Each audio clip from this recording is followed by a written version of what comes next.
Garter snakes usually hunt on land. But so many tadpoles crammed into such shallow water is inviting trouble.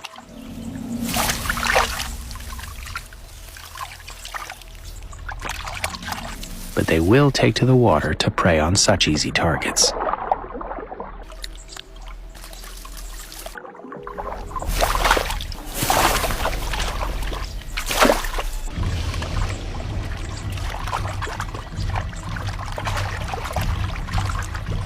A single tadpole has little chance against an agile snake.